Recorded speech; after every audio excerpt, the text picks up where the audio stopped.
In this video, our today topic is the addition and subtraction of vector by graphical method. In this topic, we have three methods. First method is head to tail method. Second one is triangle law of vector addition.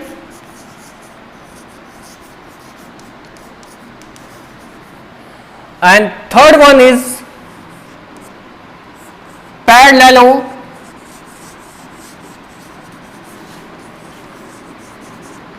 of vector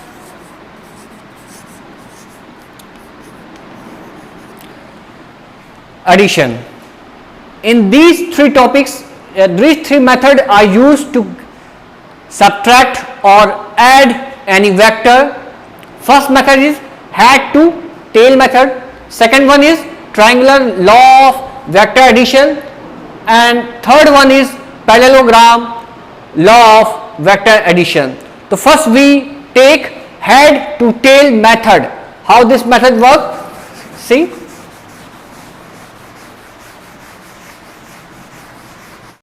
First we start with our vector head to tail method. In this method, we suppose we have three vectors, vector A,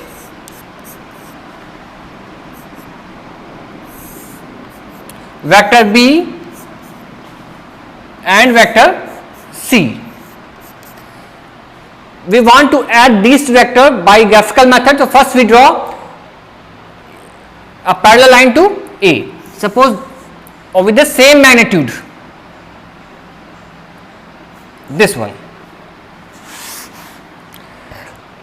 After that we take parallel line to B and put the tail of B on the head of A, this way.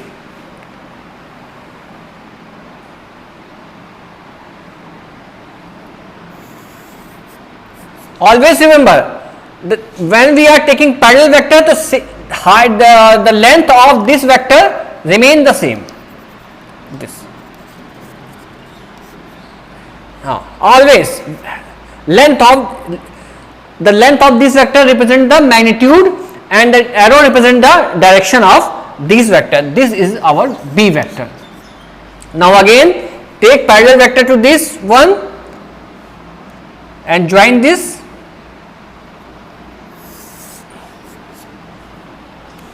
This is our C vector.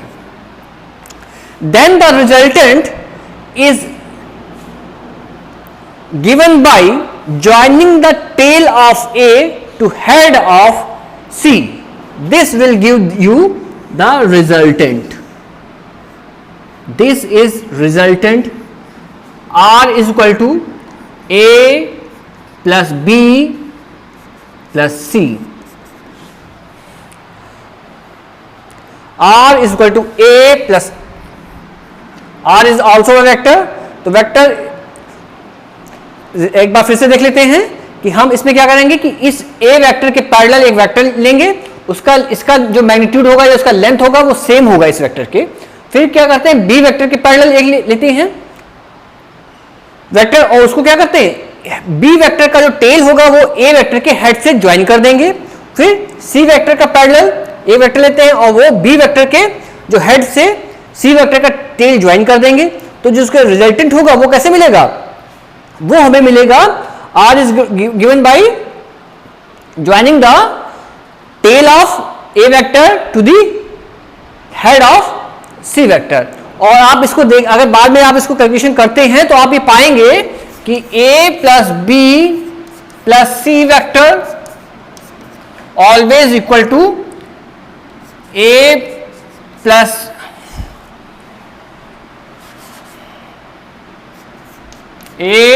B plus C vector.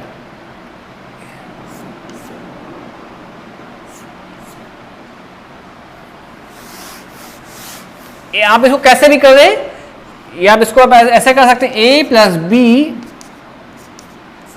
Plus C equal to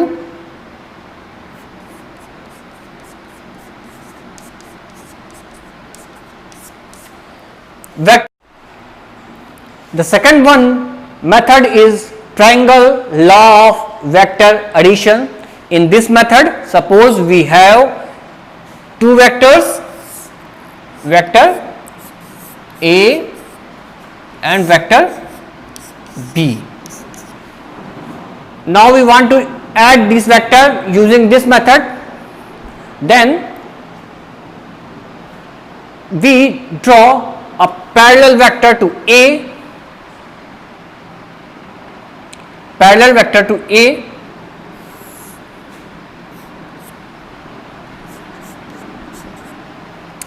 and put the tail of this way, the tail of B to the head of A. Then A and B represent the two sides of a triangle. Then the third side gives the resultant of addition of these two vectors. Third sides this way, this way. This represent R is equal to R vector is equal to A plus B. In this method, the two sides are represented by vector A and vector B in the same order. Same order means if we draw vector from this way, then another vector from this way, and the third in opposite way, जो resultant हमें मिलेगा वो क्या होगा, इसके opposite में मिलेगा. अब इसमें हम ऑर्डर कोई भी कर सकते हैं. First we draw vector B,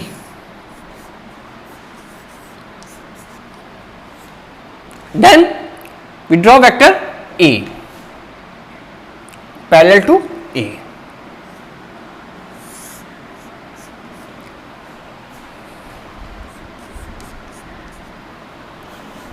Then resultant is given by this way.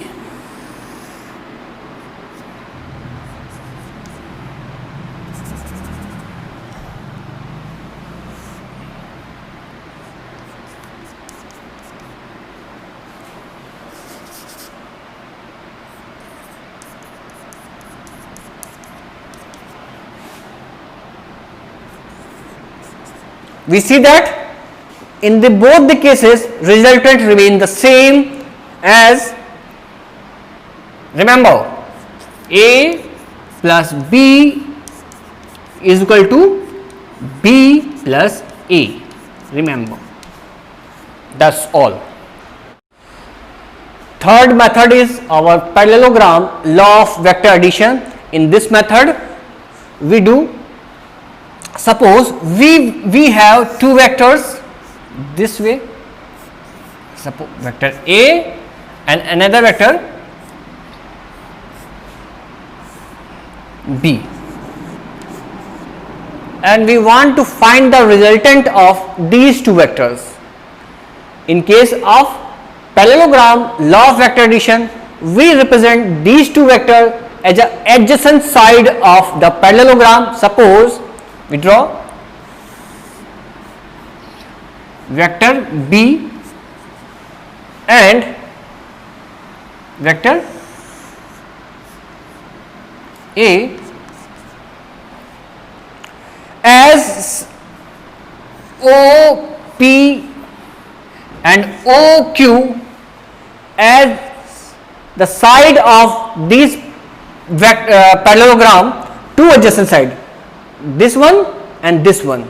These two are the adjacent side of the parallelogram.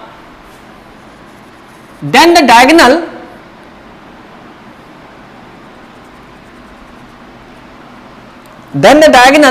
will represent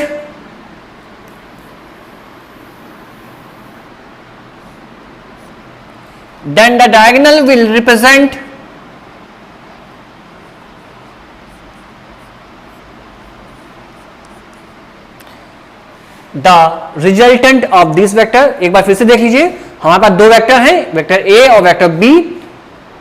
हम वेक्टर बी और ए को ऐसे रिप्रेजेंट करते हैं कि दो उनका पैरेललोग्राम की दो साइड, पैरेललोग्राम की दो साइड के तरह उनको हम रिप्रेजेंट कर पाए। तो एक हमने ओपी साइड और दूसरा ओक्यू साइड में रिप्रेजेंट किया। फिर क्या करते हैं, हम लोग इस पैरेललोग्राम को कंप्लीट कर देते हैं। जितना साइड इसका, इसके पैरेलल एक लाइन ड्रॉ करते हैं, इसके पैरेलल एक लाइन ड्रॉ करते हैं, और इसका जो डायगोनल होगा, the diagonal of the parallelogram represent the resultant of two vector. Two vector का रिजल्टेंट हमें पैरेललोग्राम का डायगोनल के द्वारा मिल जाएगा। तो अभी हम लोगों ने जो अभी तक हम लोगों ने इसमें सीखा, law of vector addition by graphical method में 3 मेथड्स हमने सीखे। कौन सा? Head to tail, second one is triangle law of vector addition, and third one is the parallelogram law of vector addition. अब इसके बाद हम लोग जो नेक्स्ट इसमें जो टॉपिक होगा उसमें हम लोग एनालिटिकल मेथड को यूज करते हुए कि ये जो हमारा जो वेक्टर्स है वो कैसे ऐड करें। ये मेथड हमारा कभी कभी बहुत थोड़ा सा कॉम्प्लेक्स हो जाता है जब हमारे बहुत ज्यादा वेक्टर्स होते हैं। ये तो आप अभी कम वेक्टर्स है तो आप आसानी से निकाल। In physics subtraction of vector is defined as a addition of two vectors. Suppose we have two vectors, a vector and b vector in this way, and we want a minus b. Then what we have to do? We have to do a plus a minus b this. हमें a minus b निकालने के लिए हमें क्या करना पड़ेगा? a plus minus b. Minus b means if suppose your vector is this way, then we draw a parallel vector in this way, but its sign is opposite. Its sign is minus b this way. All the things are same by then we use any of the 3 rule method: head to tail method, law of triangle law of vector addition, and third one is a parallelogram law of addition. We use to find the addition of a plus b in place of a minus b. अगर हमें कभी पूछा गया कि exam में कि आप a minus B vector बताइए तो आप क्या करेंगे? हम लोग उसका एडिशन ही लेंगे। कैसे? a plus b minus, b minus means minus sign denote the direction. Suppose your vector b is this way और we want to b minus, then the same magnitude but its direction is opposite. Remember resolution of vector. Suppose we have two vectors, vector a, small vector a, and vector b, small vector b, in any plane. Both the vector lie in the same plane. Both the vector lie in the same plane. Suppose a is this way and b is this way. This is vector a and this is vector b, and we have another vector in the same plane. Suppose this is vector r, and we want to write r vector in terms of vector a and b. Then suppose lambda and mu are real number, then r can be given by b mu b vector and lambda a vector. Then r will represent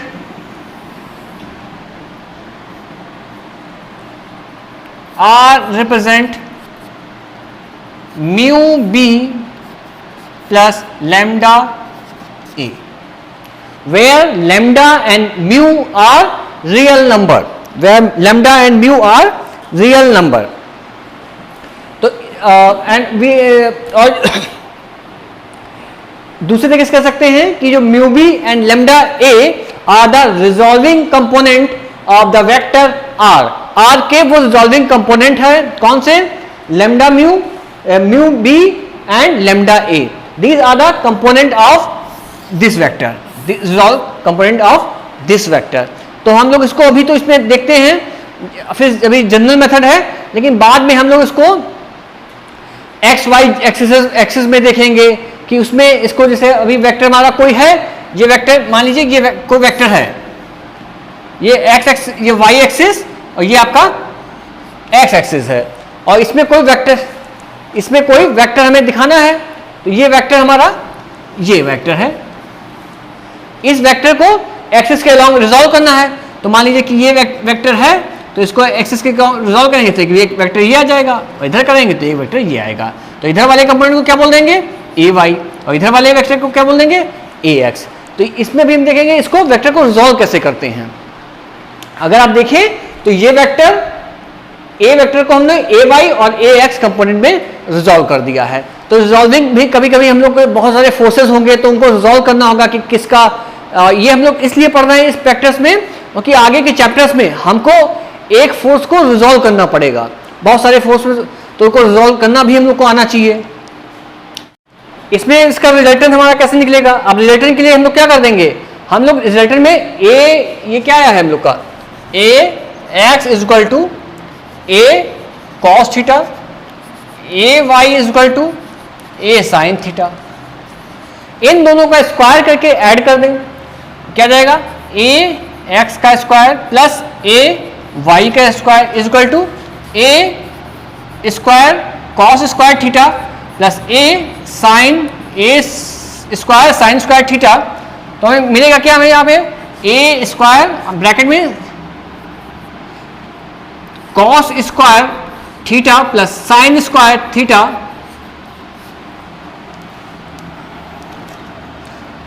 तो यहां पे क्या जाएगा, इसकी जगह पे क्या लिख सकते हैं 1, तो यहां से क्या मिलेगा, A X square plus A square Y is equal to A square. ये हम यहां से इसका ए का मैग्नीट्यूड निकाल लेंगे, कैसे, इस फॉर्मूले से। अब इसका डायरेक्शन की बात करें, डायरेक्शन कैसे निकालेंगे, डायरेक्शन में हम लोग क्या निकालना है, थीटा निकालना है। तो थीटा के लिए क्या करेंगे हम, A sine theta is equal to A Y, A cos theta is equal to A X. क्या करेंगे, डिवाइड कर देंगे, हम लोग डिवाइड कर देंगे किसको, इस वाली इक्वेशन, इसको मान लीजिए 1, इसको मान लीजिए 2, तो 1/2, 1 डिवाइड बाई 2, तो क्या मिलेगा, sine theta by cos theta is equal to A Y by A X. तो यहां से क्या मिलेगा, tan theta is equal to A Y by A X. तो यहां से हम लोग क्या पता कर लेंगे, theta inverse, theta is equal to tan inverse A Y by A X. इस तरीके से हम लोग कंपोनेंट्स का रिजॉल्व कर लेंगे और उनका डायरेक्शन और मैग्नीट्यूड निकाल लेंगे। इसमें किसी को प्रॉब्लम तो नहीं होनी चाहिए। और इसको आप देखिए, अब ये तो आ गया, अब इसको कंपोनेंट में लिखते कैसे हैं। अब इसको अगर वेक्टर को ए को लिखना होगा तो ए वेक्टर को कैसे लिखेंगे, A vector return by A X I plus A Y J cap. ये हमारा ये वेक्टर को इस तरह से लिखते हैं। इसको हम लोग 3 कंपोनेंट्स के लिए भी कर सकते हैं। 3 कंपोनेंट के लिए कर लेंगे तो क्या हो जाएगा, A X I plus A Y J plus A Z के। ये ऐसे 3 कंपोनेंट्स के लिए भी इसको कर सकते हैं। अब हम लोग देखेंगे कि वेक्टर्स को हम लोग एक्स वाई कंपोनेंट में रिजॉल्व कैसे करेंगे। सपोज ये हमारे एक्स एक्सिस है, ये हमारी वाई एक्सिस है। अब कोई वेक्टर हमारा है, कौन सा, ए वेक्टर है। अब हम लोग को मालूम है कि unit vector along x axis, unit vector along x axis is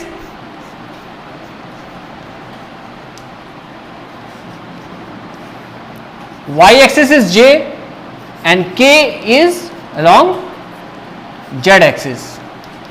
ये यूनिट वेक्टर हमारे होते हैं। ये क्या बताते हैं, direction of that vector. And remember one thing, the magnitude of unit vector is always 1। Magnitude इनका 1 होगा। Magnitude of unit vector is 1, magnitude of unit vector is 1। अब इन दो कंपोनेंट में इसको रिजॉल्व करना है। एक कौन सा कंपोनेंट, ये हमारा कोई वेक्टर ए है, वेक्टर ए। इस वेक्टर को 2 कंपोनेंट्स में रिजॉल्व करना है, और कौन से, और वो कंपोनेंट कैसे हैं, दोनों परपेंडिकुलर हैं एक दूसरे के। तो कौन सा ए कंपोनेंट कौन सा आएगा, और सपोज ये यहां से जो एंगल है इसका थीटा है, तो ये कौन सा कंपोनेंट हो जाएगा, ये अलोंग एक्स एक्सिस, तो इसको बोल देंगे हम ए एक्स। इसकी वैल्यू क्या आएगी वो भी देखते लेते हैं। और दूसरा कंपोनेंट क्या हो जाएगा, ये हमारा